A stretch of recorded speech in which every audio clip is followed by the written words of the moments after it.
கத்திரிக்காயும் வச்சு ஒரு கிரேவி பண்ண போகிறோன்னு ஒரு கூட்டு மாதிரி பண்ண போகிறோம். இப்போ நம்ம மசாலா நல்லா வசக்கிக்கோன்னு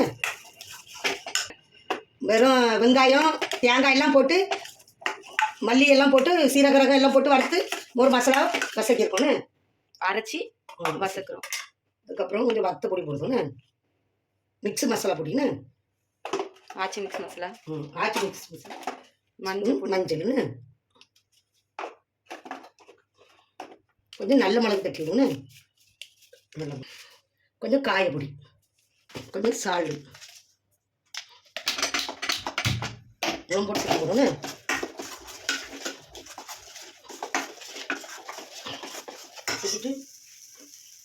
வசக்கி வச்ச தக்காளின்னு வசக்கி வச்சுக்கும் தக்காளி மிளகாவும் தக்காளியும் வசக்கிருக்கோம்.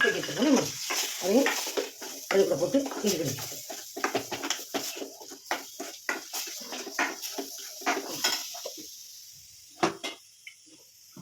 வசக்கி வச்சா புளியை பாருங்க, புளியை கொஞ்சம் கரைச்சிக்கணும்னு ஊற்றணும்னு புளி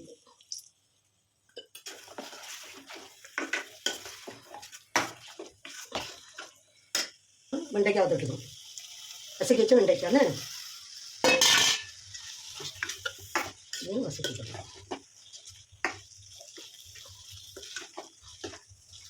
கூட கத்திரிக்காய் அவிச்சு வச்சுருக்கேன். ஆமாம், அவிச்சு வச்ச கத்திரிக்காய்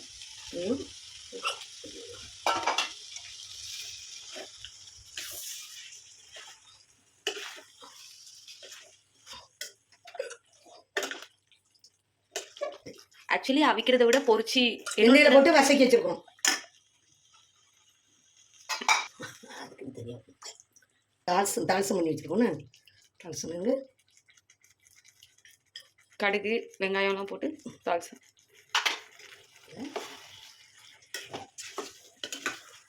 ஒரு கிண்டிக்கிட்டோன்னு நம்ம கிரேவி ரெடி. எல்லாம் ரெடி ஆகிட்டு கொஞ்சம் வேக விட்டா நல்ல வெண்டைக்காய் பிரிஞ்சால் கிரேவி ரெடி. எல்லாம் முடிஞ்சுக்கும். வெண்டைக்காய் கத்திரிக்காய் கிரேவி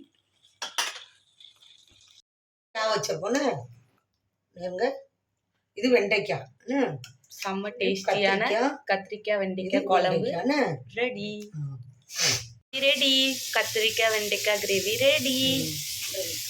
சூப்பராக சுவையாக இருக்கும். மாங்காய் போட்டிங்கன்னா இன்னும் டேஸ்டியாக இருக்கும்.